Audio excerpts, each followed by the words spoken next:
Olá, boa tarde. O NT Sul desta sexta-feira, dia 24 de julho, já está começando. Muito obrigado pela sua companhia mais uma vez aqui com a gente. Na edição de hoje, os detalhes da classificação de bandeiras, que vai ter mais uma fase divulgada nesta tarde. A expectativa é que Cachoeira do Sul permaneça na bandeira laranja. No quadro Vida Animal, Edson Salomão mostra um tamanduá mirim que foi resgatado em Sinimbu. Estação rodoviária de Cachoeira do Sul volta a funcionar. A retomada das atividades é necessária para o andamento do processo de transferência do serviço para uma nova concessionária. Conectividade nos postos de saúde. Em todo o Brasil, 18% dos postos não têm acesso à internet. Em Cachoeira do Sul, são 25%. Essas do interior, a gente tem condição de equipamento, porém a conexão ela é complicada, né? Então nós teríamos que ter uma conexão por satélite, a conexão é instável, o profissional não vai conseguir dar o atendimento adequado. E você pode mandar a sua mensagem para o NT Sul enquanto acompanha as notícias. Pode ser pelo WhatsApp ou então pelo Facebook. O número do nosso WhatsApp é o 51997697129. E no Face o nosso endereço é facebook.com/TV Cachoeira. Nós estamos ao vivo por lá e para a gente ver aqui a sua mensagem é só você comentar o nosso vídeo. Vá participando enquanto a gente traz as notícias para você. O NT Sul já está no ar.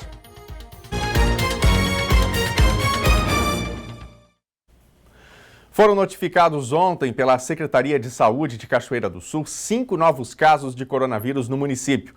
Os pacientes são 4 homens e uma mulher. Esta mulher, de 31 anos, é uma profissional da saúde. Além destas confirmações, foram informados também, na nota, 22 novos casos suspeitos. Entre eles está um menino de apenas 9 anos de idade, internado no Hospital de Caridade e Beneficência com síndrome respiratória aguda grave. 20 casos suspeitos foram descartados e mais 3 já são considerados recuperados. Entre os recuperados está também uma menina de 6 anos de idade. Nós vamos ver agora o quadro geral de Cachoeira do Sul. O município tem, no momento, 173 casos confirmados, 45 suspeitos e 650 descartados. 123 estão recuperados e uma pessoa foi a óbito. Todas essas informações você encontra no nosso site novotempo.com/NTSul. E hoje o governo do estado roda uma nova classificação de risco para as regiões do Rio Grande do Sul dentro do modelo de distanciamento social controlado. Para isso, 11 indicadores são considerados, entre eles as internações. E nesse indicador específico, Cachoeira do Sul é um dos municípios que se consideram injustiçados pelo recebimento de pacientes de outras cidades, conforme regulação estadual de leitos de UTI.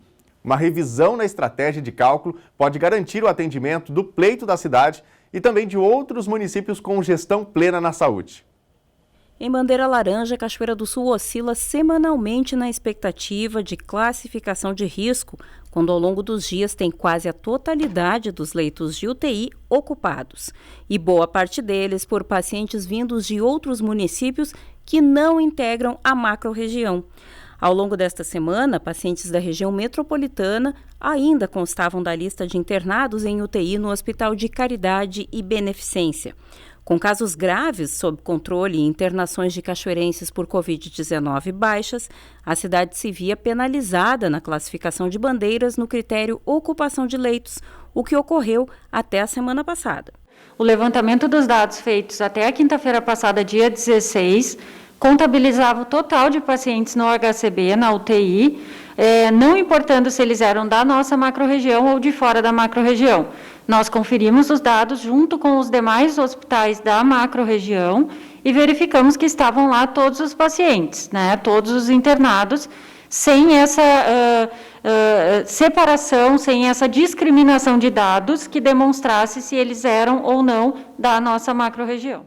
A assessoria de comunicação do gabinete do governador afirmou se tratar de um equívoco, reafirmando que a contabilização de leitos ocorria considerado o domicílio do paciente, reforçando que esse ajuste foi feito ainda em maio, atendendo à demanda dos prefeitos. Na direção de ações em saúde, a resposta oficial. Estava sendo contabilizado, segundo a Prefeitura de Cachoeira do Sul, Lajeado e Santa Cruz, até a semana passada, todas essas internações, essas que vieram de fora da macro-região, para a contabilização das bandeiras. Na informação que eu obtive junto à assessoria do governo do estado, foi dito que desde maio, na verdade, isso já não era mais contabilizado num acordo de ajuste, já tinha sido feito com o comitê. Só que a região de Cachoeira do Sul, especialmente, que é onde a gente está falando agora, tem essa planilha mostrando que sim, até a semana passada todas as internações estavam contadas. A partir de hoje não conta mais, já não contava, isso é um ajuste que é feito só para a região de Cachoeira ou é para todo mundo? Então, eu vou te dizer, todas as informações que você está dando são verdadeiras. Primeiro, o indicador da macro-região, ele conta somente com residentes. Havia uma dificuldade operacional de tirar essas pessoas de fora da macro antecipadamente da rodagem das bandeiras. No entanto, quando havia manifestação da região desses casos, sim, eles eram retirados, inclusive avaliados nos recursos. Então, todas as informações que você está dando são verdadeiras, né? A gente, no indicador, conta com os residentes da macro-região, portanto, os não residentes deveriam não estar presentes nesta lista. No entanto, a gente ainda não tinha, e agora terá, né, a lista antecipadamente na rodagem das bandeiras.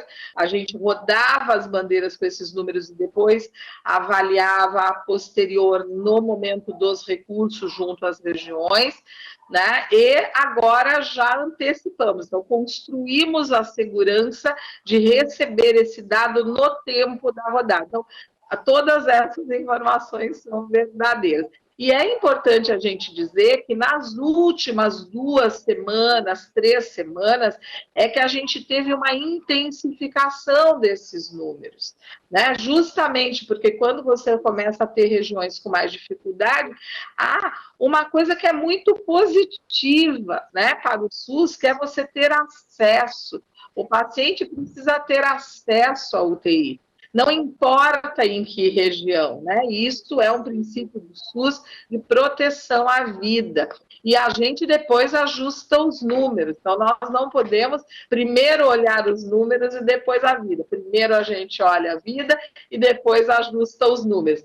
E esse argumento tem sido defendido pelo prefeito Sérgio Gnatti, que em vídeo na última semana reforçou o atendimento irrestrito a todos os pacientes, desde que não houvesse a penalização em função da ocupação de leitos. Atenderemos sim os Covid de toda a região, de todo o estado, não tem problema nenhum. Agora, porque temos que atender. Agora, nos piorar a nossa nota, isso não é justo.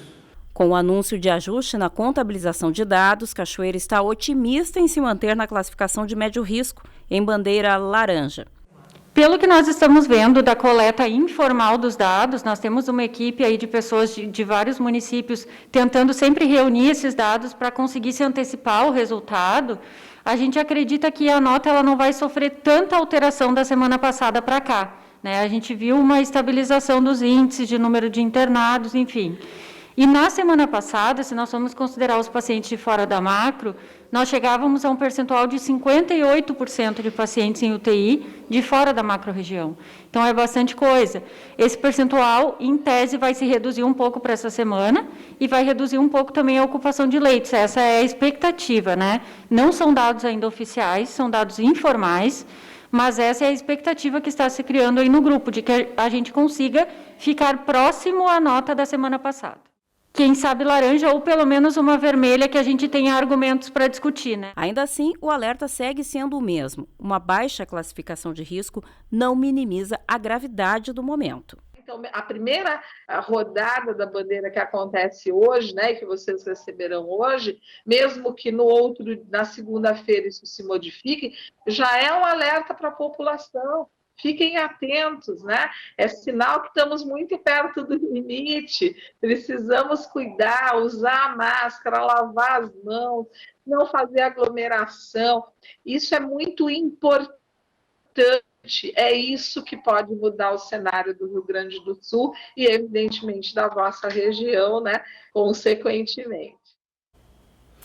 E já está valendo a resolução da Agência Nacional de Vigilância Sanitária, que determina a exigência e retenção de receita médica para a venda do vermífugo ivermectina. A resolução foi publicada ontem no Diário Oficial da União. Desde que entrou na lista de medicamentos com possibilidade de uso na prevenção e combate ao novo coronavírus, mesmo sem comprovação científica, a procura pela ivermectina aumentou consideravelmente. 3 caixas de ivermectina sobre o balcão, todas reservadas e à espera de um único cliente. O farmacêutico conta que são as últimas e que durante o dia mais de 40 foram vendidas. Tem sido assim nos últimos dias. Devido até mesmo pelo noticiário, as informações que a rede social informa as pessoas, a procura é grande, muito grande, é intensa. A gente faz um paralelo aqui da procura da ivermectina na época a procura do álcool gel. A gente faz uma associação, uma analogia mais ou menos, para vocês terem uma ideia de quantas pessoas procuram pela ivermectina. Nesta outra farmácia, a situação não é diferente. A procura aumentou bastante. Teve gente de chegar e pedir 10 caixas. E está faltando também. Tanto é que hoje nós não temos.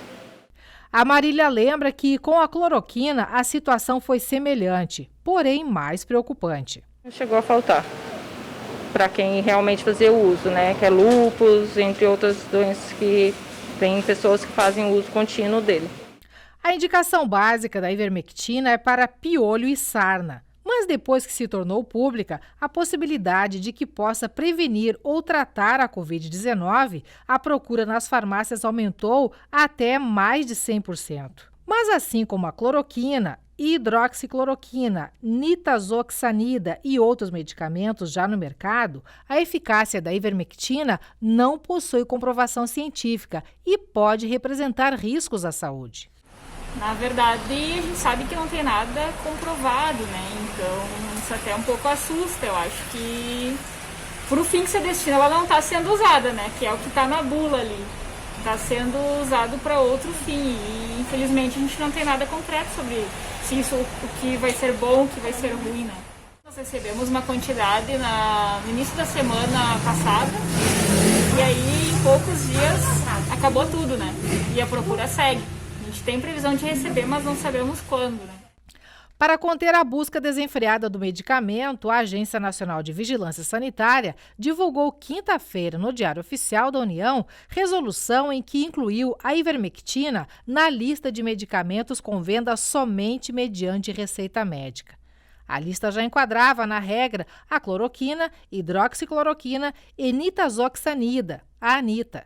A Mireille acredita que, assim como ocorreu com os outros medicamentos, a medida vai restringir o uso ao que ele realmente é destinado. Porque daí o pessoal não vai ter tanto acesso mais fácil ao medicamento. Cria-se apenas uma burocracia e uma exigência da Anvisa, da portaria. O Ministério da Saúde regulou até para não ter uma automedicação. E a gente já acabou de publicar aqui no Facebook uma enquete para saber a sua opinião sobre essa exigência, né, da receita para a ivermectina nas farmácias brasileiras. Já está faltando, como a gente mostrou aí na reportagem. Então a pergunta é a seguinte: você pode votar também e dar a sua opinião lá no Facebook, facebook.com/TV Cachoeira. Ivermectina já está em falta nas farmácias. Você acha certo exigir a receita médica para a venda desse medicamento, desse vermífugo? Então, sim, acho certo. Não, acho errado. Ou então, se você não sabe sobre o assunto, pode votar sobre isso também. Enquete aberta em facebook.com/TV Cachoeira. E a Alena Caetano conversou com a professora do Departamento de Farmacologia da Universidade Federal do Rio Grande do Sul, Ana Paula Hermann, sobre os riscos do uso desses medicamentos sem comprovação de eficácia, no caso do coronavírus, né? E a gente vai trazer essa entrevista aqui na segunda-feira, você não pode perder. Gente, a Caixa Econômica Federal anunciou ontem a abertura de uma linha de crédito que permite a antecipação dos valores do saque aniversário do FGTS. O financiamento permite antecipar até 3 parcelas do FGTS. Para quem está aguardando pelo calendário para ter acesso ao valor de saque da modalidade aniversário do Fundo de Garantia por Tempo de Serviço, poderá se antecipar às datas definidas pela Caixa Econômica Federal, aderindo a uma linha de crédito anunciada pela instituição bancária na tarde desta quinta-feira. A taxa de juros da linha será de 99% ao mês, o equivalente a 12,55% ao ano, e a antecipação poderá ser solicitada a partir da próxima segunda-feira, dia 27. Além do valor referente a 2020, os trabalhadores poderão sacar parcelas referentes a 2021 e 2022. O valor mínimo total para a contratação é de R$ 2.000, desde que haja saldo na conta do FGTS e destinado àqueles trabalhadores que fizeram a opção pelo saque aniversário. A expectativa da Caixa é de que 1 milhão de clientes acessem os recursos de forma antecipada, o que representa a injeção de 5 bilhões na economia via crédito. A adesão ao saque já pode ser feita e a liberação do valor estará disponível a partir da próxima segunda. A assessoria de imprensa da Caixa informou que quem sacou o auxílio emergencial também poderá ter acesso ao benefício, já que são programas diferentes. O mesmo vale para quem fez a retirada do saque emergencial do FGTS de até R$ 1.045. Todo o processo é feito de maneira digital. Os canais utilizados são o site e aplicativo do FGTS ou o sistema de internet banking da Caixa. Os beneficiários poderão optar por outros bancos para o recebimento do crédito. O grupo AgroScrio venceu o leilão judicial da empresa Tecnofer em Ostiglia, na Itália. Maquinário e o estoque de matéria-prima para a produção de máquinas agrícolas foram arrematados. Além da cachoeirense Scrio, outras 2 empresas também participaram do leilão, uma da República Tcheca e outra da própria Itália. O diretor-presidente, João Streit, pretende inaugurar a indústria na Itália dentro de 2 meses. Lá, 15 funcionários devem ser contratados. Meio-dia e 17 agora, o quadro Vida Animal hoje traz uma história que começou lá no município de Sinimbu, localizado no Vale do Rio Pardo, e fica a aproximadamente 95 quilômetros de Cachoeira do Sul. É um município com cerca de 10 mil habitantes e 80% deles residem na área rural. Mas foi no centro da cidade que um animalzinho foi encontrado e depois trazido aqui para Cachoeira do Sul.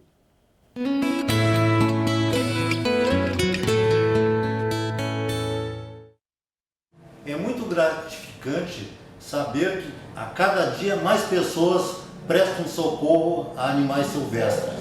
Hoje eu vou apresentar para vocês uma bióloga, a Caroline, com um currículo muito bonito. Gostaria que ela falasse um pouquinho sobre isso. Eu sou bióloga, me formei na Unicinos, depois fiz mestrado e doutorado em genética e biologia molecular na URGS. Fiz também um pós-doutorado no Hospital de Clínicas de Porto Alegre. E mais recentemente, mais ou menos há uns 2 anos, eu estou trabalhando na Prefeitura Municipal de Sinimbu. Sou concursada como bióloga do município. Então lá a gente vem desenvolvendo alguns trabalhos, entre eles essa parte de cuidados com os animais. De onde surgiu a ideia de trazer esse filhote resgatado, para a Cachoeira do Sul? A descoberta do zoológico veio através da SEMA, Então trouxemos ano passado o tucano e ele se organizou aqui no zoológico. E agora, nessa segunda situação, em que a gente encontra novamente um animal silvestre, entramos em contato com o zoológico e o zoológico nos informou que havia uma clínica aqui em Cachoeira do Sul que trabalhava em parceria com eles, onde havia uma expertise para tratar com esses animais silvestres, então por isso a gente acabou optando por essa situação. Aonde foi encontrado esse filhote de tamanduá-mirim?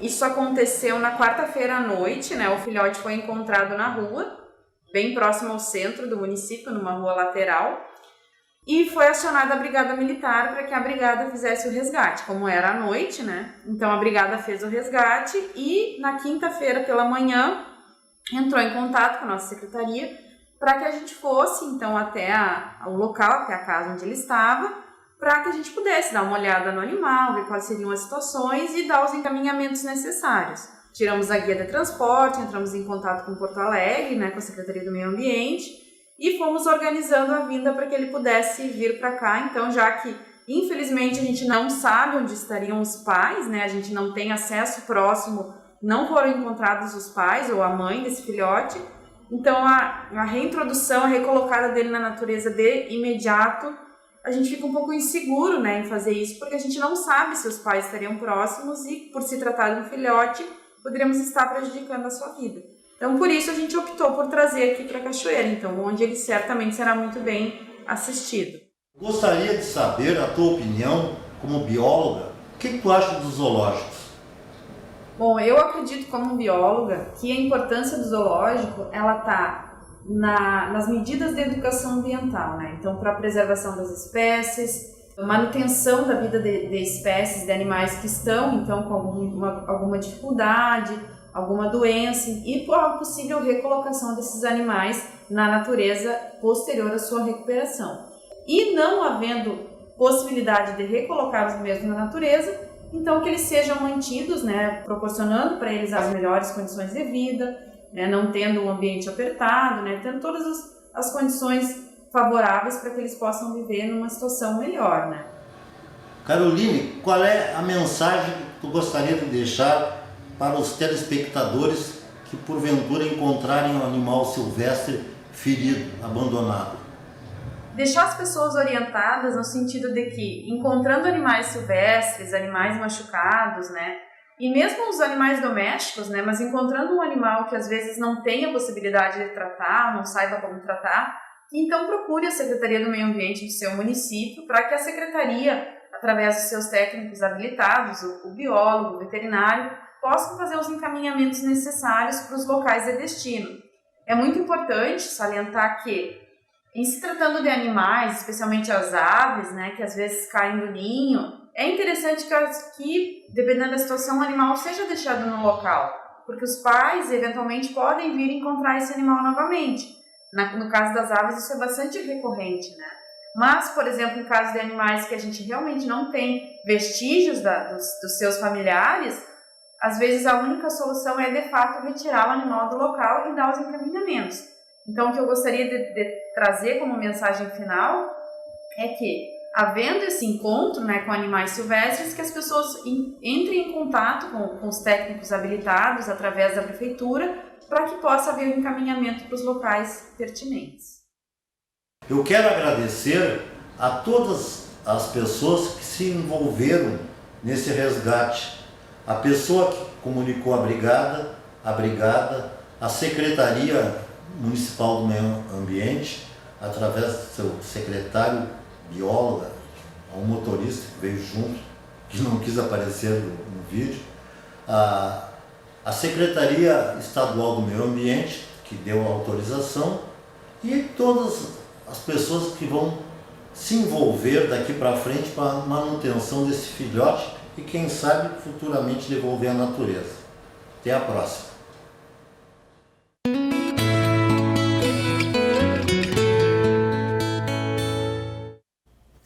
E aí, gostou do Tamanduá Mirim? Mande sua mensagem para a gente nas nossas redes sociais. Se você tiver uma pergunta para o Edson Salomão, todas as sextas-feiras ele está aqui no quadro Vida Animal, no NT Sul, trazendo detalhes sobre vida animal, sobre mundo pet, e você também pode interagir, fazer a sua pergunta. Gente, a Receita Federal abriu hoje a consulta ao terceiro lote de restituição do Imposto de Renda da Pessoa Física 2020. O crédito bancário vai ser feito na próxima sexta-feira para 3.985.000 contribuintes, no valor total de 5 bilhões e 700 milhões de reais. Para saber se teve a declaração liberada, é preciso acessar a página da Receita Federal na internet. O endereço é receita.economia.gov.br e tem ainda o aplicativo para tablets e smartphones, o Meu Imposto de Renda. E aí, já mandou a sua mensagem para o NT Sul? Anote aí o nosso WhatsApp, envie a sua opinião, mande o seu recado, mande uma foto para a gente. O número é o 51997697129, está na tela aí o número do nosso WhatsApp. E pelo Face você também fala com a gente no facebook.com/TV Cachoeira.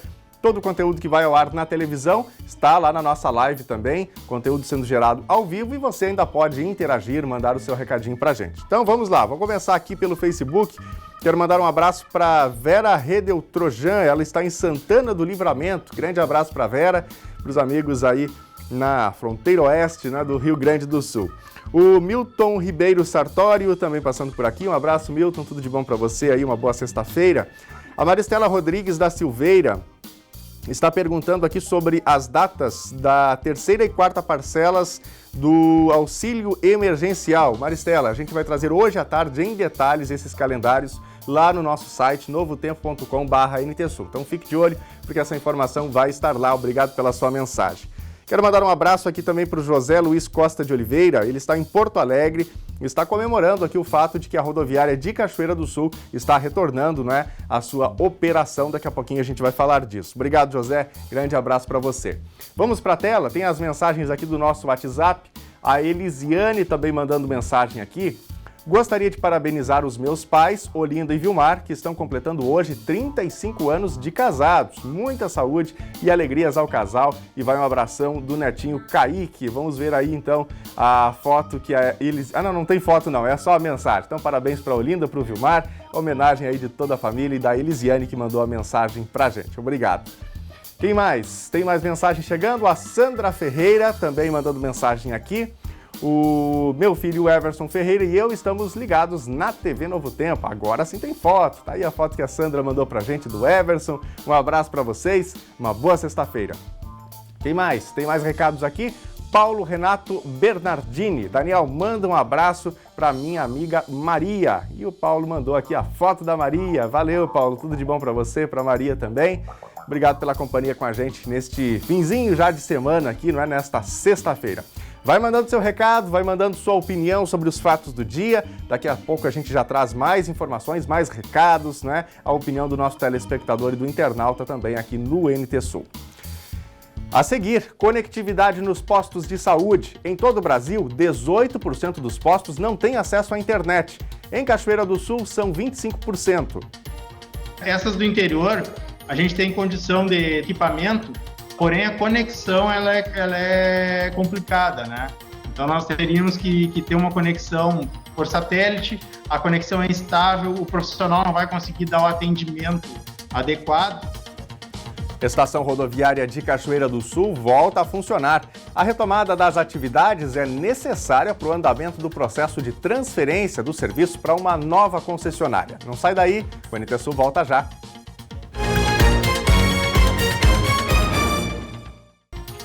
NTSul já de volta ao vivo, aqui na telinha da TV Novo Tempo. Obrigado pela sua companhia com a gente nesta hora de almoço, aqui na Novo Tempo. E olha, se você gosta de calor, aproveite esta tarde, porque de noite as temperaturas já começam a baixar aqui no Rio Grande do Sul e o fim de semana vai ser frio. Veja agora os detalhes na previsão do tempo.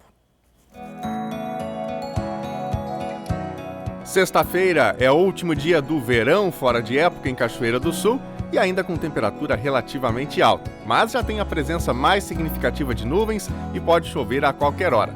Temperatura mínima hoje à noite, 8 graus, e a máxima, 25. Sábado tem sol entre nuvens e não chove. As temperaturas começam a cair, mínima 7 graus, máxima 16. Domingo segue a tendência de sábado com sol e algumas nuvens, mas sem chuva. A mínima é de 5 graus e a máxima chega aos 18. Veja agora como fica o tempo em todo o Rio Grande do Sul nesta sexta.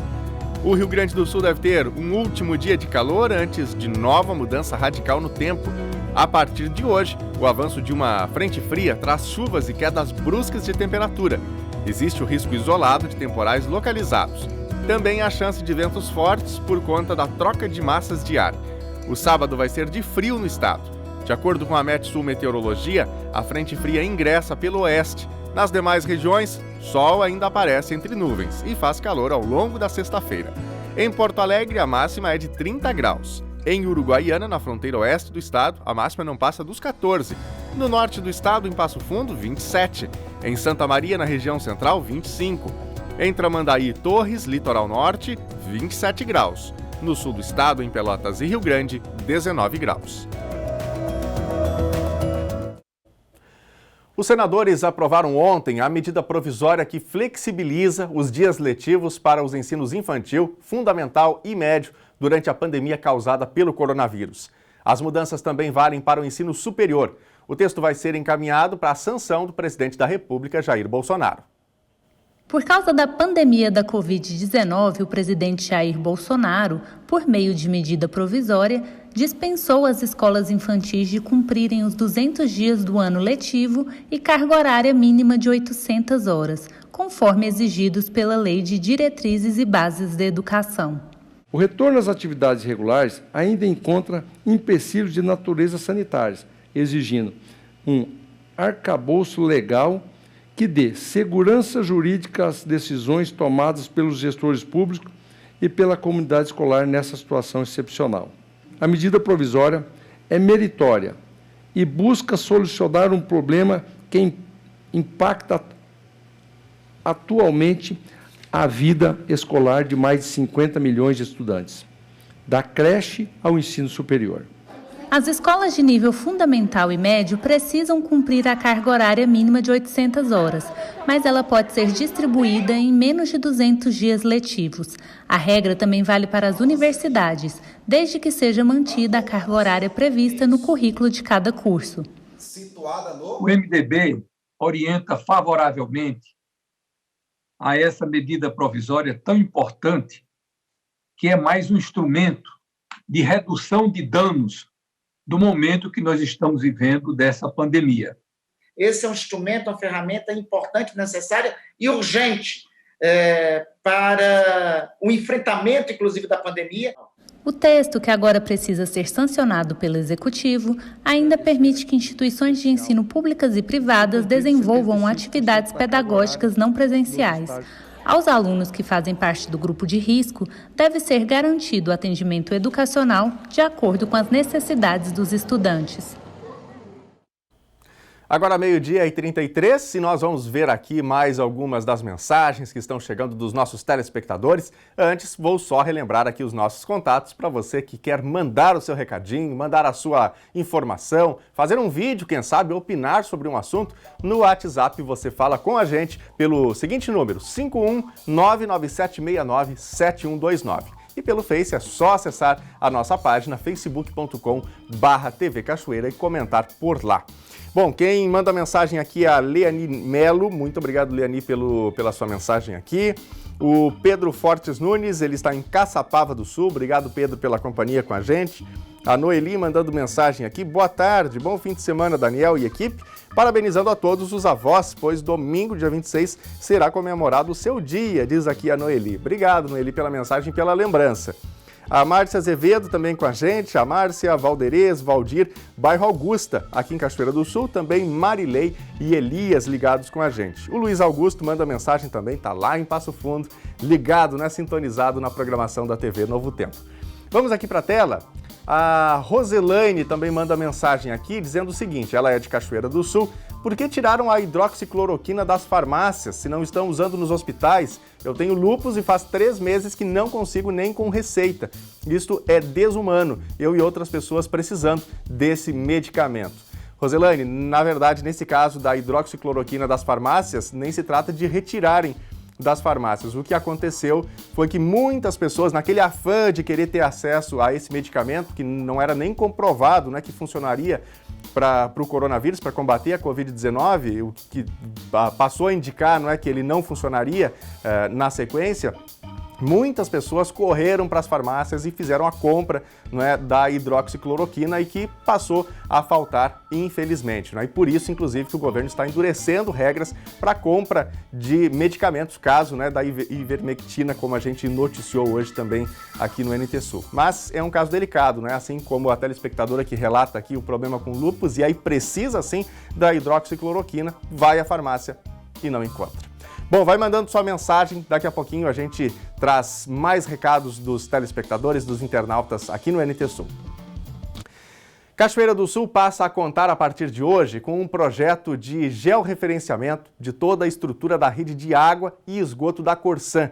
A entrega foi hoje pela manhã. Esse mapeamento vai mudar o perfil de atuação da estatal no atendimento às demandas locais. O georreferenciamento e cadastro técnico da rede de água e esgoto de Cachoeira do Sul é um banco de dados com mapeamento geral e dados técnicos dos 368 quilômetros de rede de água, 158 quilômetros de rede de esgoto da Corsan. Foram georreferenciados 164 quilômetros quadrados de área.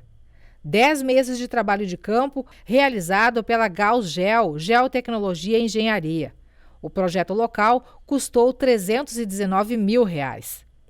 A partir da entrega do georreferenciamento, a equipe operacional e de monitoramento da unidade local da Corsan ganha também uma nova central junto ao reservatório da Evo Becker. Nós estamos investindo R$1 milhão aqui na ampliação do nosso centro de controle operacional, saindo da sede, que fica lá no centro, vindo para Evo Becker. Então nós vamos ter aqui equipes especializadas na parte de operação e monitoramento do sistema de abastecimento de água. Nossa perspectiva de até o final do ano fazer essa migração já com esse recebimento total, além desse trabalho sendo entregue hoje, né, mais esse R$1 milhão agregados em tecnologias de informação aqui no município, principalmente nessa parte de acompanhamento em tempo online do sistema de abastecimento de água e esgotamento sanitário. Na região central, Cachoeira do Sul e Santa Cruz já possuem o projeto entregues. Santa Maria está em fase final e logo Rio Pardo, Venâncio Aires e São Cepé serão contemplados. Os dados de todos os municípios serão centralizados no geoportal da Corsan. Isso é um projeto estratégico da empresa. Tá? A gente tem uma previsão aí até final de 2022 de estar com aproximadamente 90% das economias, de todas as economias da Corsan georreferenciadas. Então a gente está falando aí algo em torno de 2 milhões e 500 mil residências, né, economias que estarão georreferenciadas. Então é um grande avanço. É um grande banco de dados que se cria. Sim, com certeza. E isso aí a gente pode fornecer através de convênios para as prefeituras municipais, que é o caso aqui de Cachoeira do Sul, também para que eles possam planejar as intervenções deles, já sabendo onde as nossas tubulações costumam passar, enfim. E aí qualquer dificuldade a gente pode antever, né, para que não ocorra nenhum tipo de situação que gere um desabastecimento ou até mesmo um atraso em obras, tanto da Corsan quanto da prefeitura municipal. A estação rodoviária de Cachoeira do Sul voltou a operar na tarde de ontem. A retomada das atividades atende trâmite necessário para a transferência de contrato da atual concessionária da família Radins para a empresa Pastry e Panigale, que deve assumir definitivamente a operação na cidade. Thelma Tomás conversou com o diretor do DAIR, Lauro Agman. Pois é, Daniel, ontem à tarde, então, a estação rodoviária de Cachoeira do Sul voltou a operar. Sobre os detalhes que operaram esta mudança aqui na cidade, eu converso agora com o Lauro Hagman, que é diretor no DAIR. Boa tarde, Lauro. Por que a rodoviária de Cachoeira do Sul retomou as atividades na tarde de ontem? Boa tarde, Thelma. Nós tivemos um desfecho favorável aí em Cachoeira do Sul, baseado numa negociação que está acontecendo entre a empresa que assume ainda, que é atualmente detentora do contrato de concessão, e uma empresa interessada em assumir esses serviços. Então, fruto dessa negociação, que está tendo um desfecho positivo, a concessionária que está saindo da operação, ela reabriu as atividades, porque para que a gente possa fazer, dentro do âmbito do contrato administrativo, essa transferência de titularidade, nós não podemos estar com a operação paralisada. Nós precisamos que ela esteja em pleno funcionamento, e isso foi compreendido entre as partes, e eles, de comum acordo, acertaram a reabertura para poder concluir esse trâmite de forma positiva. A concessionária que opera em Nova Prata assume o serviço agora em Cachoeira do Sul e não há mais risco de fechamento da estação rodoviária aqui na cidade? Olha, tudo leva a crer que sim, porque existe manifestação mútua, né, de interesse, tanto da concessionária atual em sair da operação, quanto da empresa de Nova Prata, Pastry e Panigale, em assumir. Eles já formalizaram isso ao DAIR, nós temos um contrato de concessão vigente, e dentro da lei de concessões é permitido que se faça desde que exista anuência prévia do poder concedente. A documentação já foi analisada previamente pelo DAIR, nós já temos encaminhamentos favoráveis dentro do departamento e agora nós precisamos cumprir ainda um rito burocrático, que é uma aprovação dentro do Conselho de Tráfego de uma posição individual minha de anuência, mas que, tendo isso finalizado, e não deve tardar a acontecer, as empresas já podem fazer o restante deste processo burocrático de alterações contratuais, junta comercial, enfim, todas essas questões. Por hora, a empresa atual permanece à frente da operação até que a gente conclua efetivamente essa transferência e depois a nova empresa assume pelo restante do período do contrato. E é bom a gente salientar para quem nos assiste que na tarde de ontem também já foram levantados os bloqueios das duas empresas que tinham pendências financeiras, que tinham créditos em haver com a estação rodoviária. Então, a estação rodoviária de Cachoeira do Sul já está, desde ontem à tarde, liberada para o atendimento pleno dos seus passageiros para todas as empresas que operam na cidade. Então, quem se dirigir até a estação rodoviária de Cachoeira do Sul desde a tarde de ontem já percebeu que poderia fazer aquisição dos bilhetes para todas as empresas que operam na cidade. E isso vai perdurar agora para frente. Que coisa boa, a gente fica feliz em trazer então um desfecho. E foi rápido, né, Laura, essa transição aí, para que os cachoeirenses fiquem desassistidos nesse momento que é bastante delicado, inclusive, para todos, né? Sem dúvida nenhuma, quando há conjunção de esforços, quando há pensamento no coletivo, a gente consegue encontrar soluções. São muitas situações que precisavam ser equacionadas, mas chegamos a bom termo com rapidez, com agilidade e com a preocupação de não deixar a comunidade de Cachoeira do Sul e até mesmo da região precarizada no seu atendimento. Agradeço mais uma vez, Laura, então, pela tua participação, pelas informações e o pronto atendimento aos nossos chamados. Sem dúvida, estou à disposição de você sempre. Tá? Espero voltar em situações mais alegres. Assim esperamos todos. Daniel, então a gente traz essa boa notícia. Finalmente acabou o impasse e a estação rodoviária volta a operar e a prestar serviços aqui na cidade, sem prejuízo nenhum, nem aos usuários, nem a quem estava passando por dificuldade na gestão desta concessão. Obrigado, Thelma, pelas informações. É um serviço básico, né? Que bom que está tendo aí um desfecho, portanto. Ontem, a equipe responsável pela revisão do Plano Diretor de Cachoeira do Sul realizou a terceira das 5 leituras comunitárias. A reunião para a comunidade opinar aconteceu na sede do CIPROM. A secretária de Planejamento de Cachoeira do Sul, Rosemary Michels de Arreal, destacou o envolvimento e o trabalho realizado até agora pela equipe técnica da Prefeitura e da UFSM e falou da importância desta revisão ser discutida com a comunidade.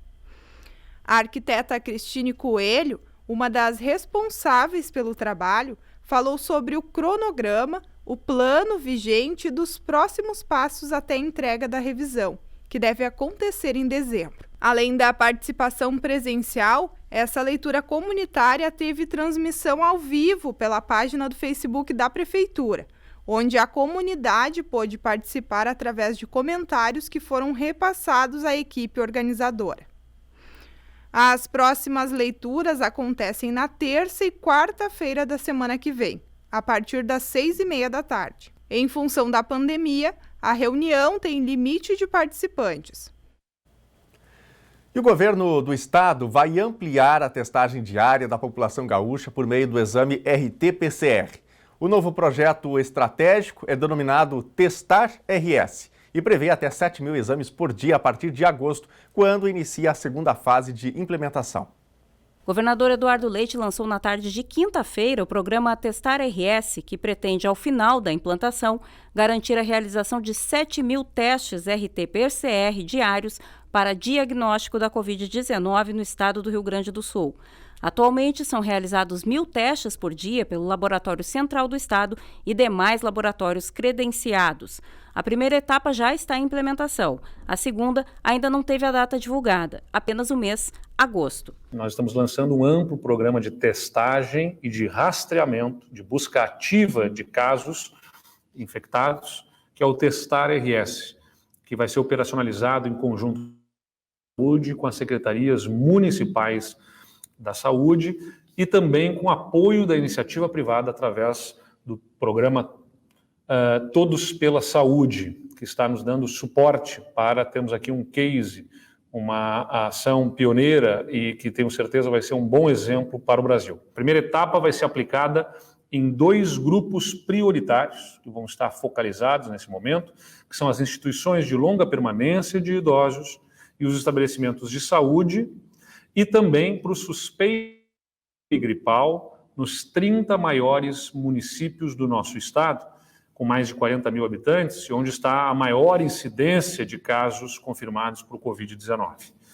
Na segunda etapa, logo ali em agosto, né, bem em breve, que vai alcançar todo o estado, mais 2 grupos, os casos sintomáticos e os casos suspeitos por serem contatantes próximos do caso confirmado de Covid-19. Atualmente, apenas os trabalhadores sintomáticos das 700 instituições de longa permanência para idosos do Rio Grande do Sul têm acesso à testagem. A escolha do grupo de municípios foi realizada com base na identificação de maior prevalência de casos e óbitos por coronavírus. Porque são esses municípios acima de 40 mil onde há uma maior prevalência acumulativa, não só em casos confirmados, como também de óbitos. E esses municípios, parte do que for coletado no local, através das equipes da família ou da unidade básica, parte terão a sua análise aqui no próprio laboratório estadual, como nos demais conveniados, e parte será enviado para um laboratório autorizado pelo Ministério da Saúde. Esses 30 maiores municípios contemplados são Alvorada, Bento Gonçalves, Cachoeirinha, Campo Bom, Canoas, Carazinho, Caxias do Sul, Charqueadas, Cruz Alta, Erechim, Estância Velha, Esteio, Farroupilha, Ijuí, Lajeado, Marau, Monte Negro, Novo Hamburgo, Osório, Passo Fundo, Porto Alegre, Santa Maria, Santana do Livramento, Santiago, Santo Ângelo, São Gabriel, São Leopoldo, Sapucaia do Sul, Vacaria e Venâncio Aires. Cerca de 3.500 unidades básicas de saúde não possuíam computadores em fevereiro, um mês antes do início da pandemia de coronavírus no Brasil. Os dados são da 7ª edição da pesquisa TIC Saúde. O estudo também revela que 18% dos postos não têm conexão à internet.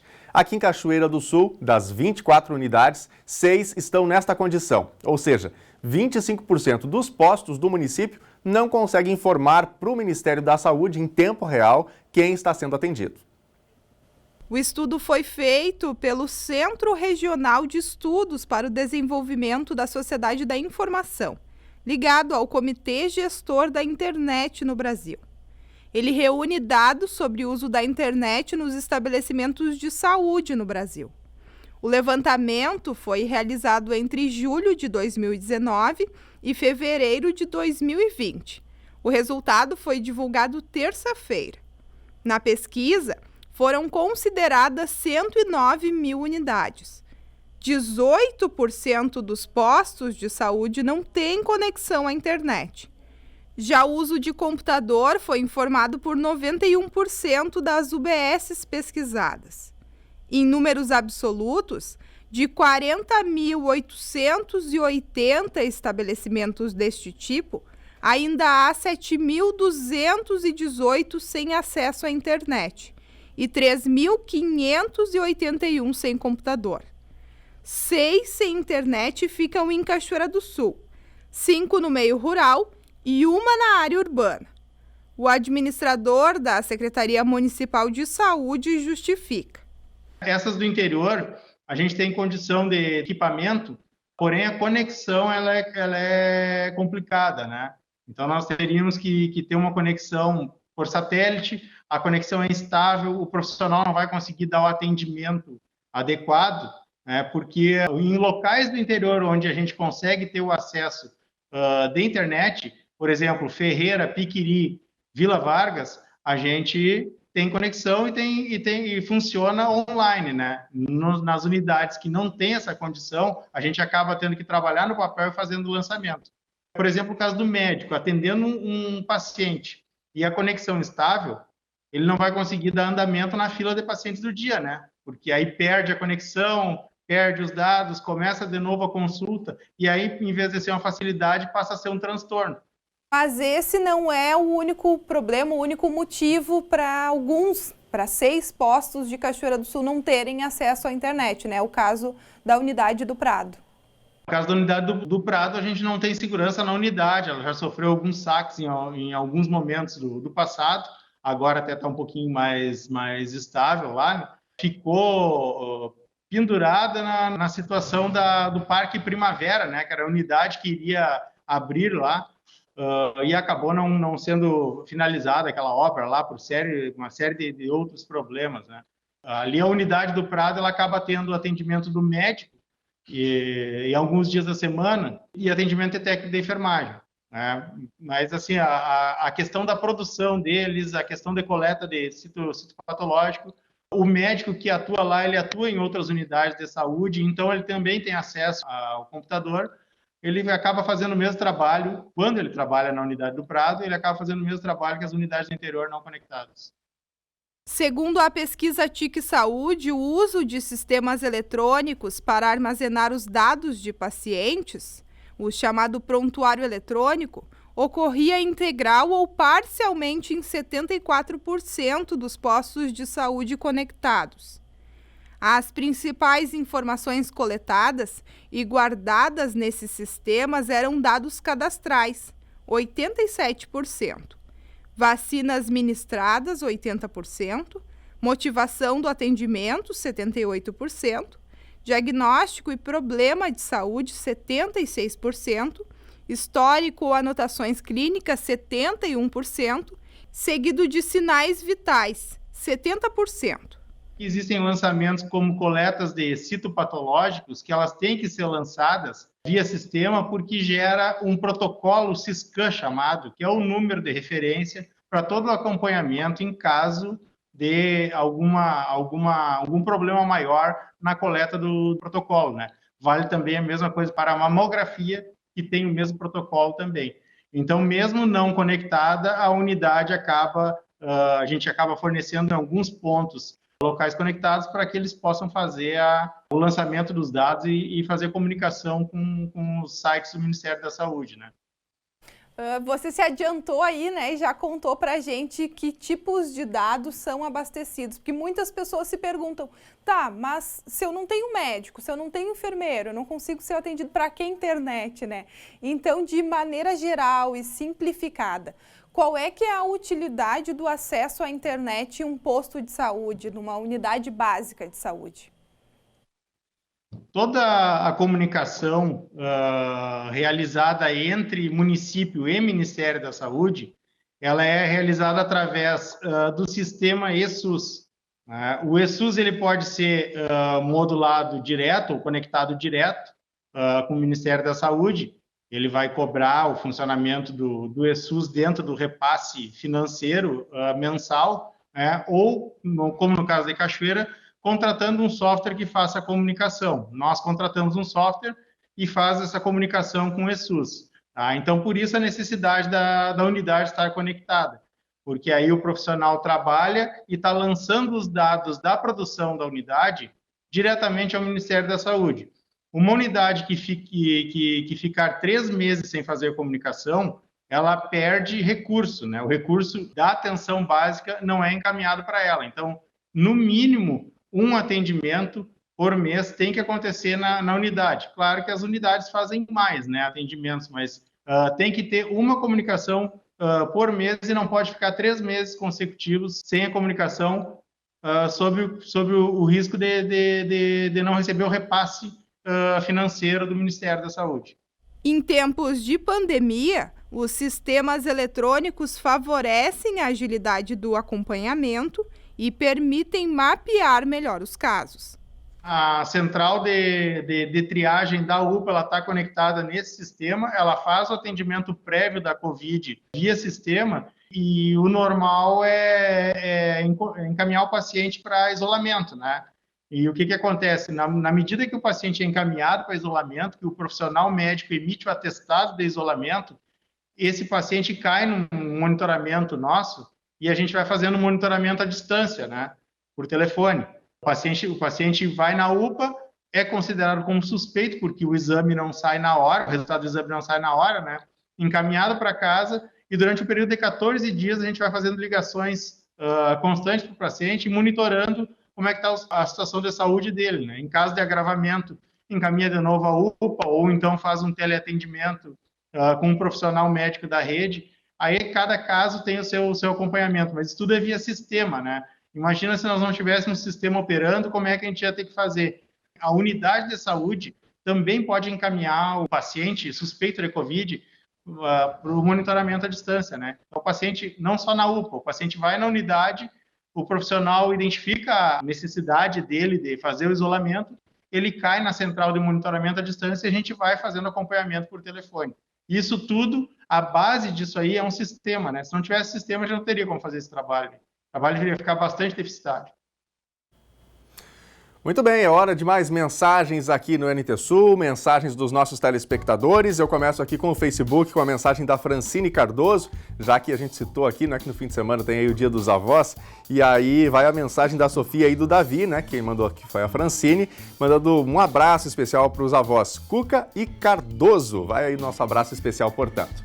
Vamos aqui para a tela, Deise Garcia, manda um abraço para todos os colonos e motoristas. Amanhã é dia deles e sem eles não temos nosso alimento diário. Parabéns, portanto, aos colonos e motoristas, né? 25 de julho, data especial. Quem mais? João Paulo mandando mensagem pra gente também. Meu cachorro está com sinomose, ele pode comer qualquer coisa? A única coisa que ele come é mortadela. Bom, inclusive o Edson Salomão respondeu já essa dúvida, fizemos contato rápido aqui e vamos ouvir o áudio. É isso, produção? Vamos conferir. Não temos o áudio? Então a resposta é a seguinte, não pode dar mortadela para o cachorro, né? Procure aí um veterinário o mais breve possível para que você consiga salvar a vida do seu animalzinho, tá bem? Vamos aqui para a próxima mensagem que chega para a gente, na verdade um vídeo muito especial. Esse vídeo, quem mandou pra gente foi o Antônio Marcos. Deixa eu encontrar aqui a mensagem certinho pra gente mostrar. Olha só, é um paciente, é tio do Antônio Marcos, ele se recuperou na cidade de Montenegro da Covid-19 e a gente tem, portanto, aí a saída dele do hospital, né? Com muitos aplausos da equipe, certamente com toda a felicidade da família. Aí a gente vê a saída do tio do Antônio Marcos deixando o hospital lá em Montenegro. E a gente fica feliz, né, por poder finalizar a sexta-feira com estas imagens aqui no NT Sul. O NT Sul desta sexta-feira fica por aqui. As reportagens de hoje, outros conteúdos você encontra no nosso site novotempo.com/NTSul. Acesse para ficar ligado nas notícias de Cachoeira do Sul. Na segunda-feira a gente volta com as principais informações da cidade para você. Um ótimo final de semana, até segunda. Tchau!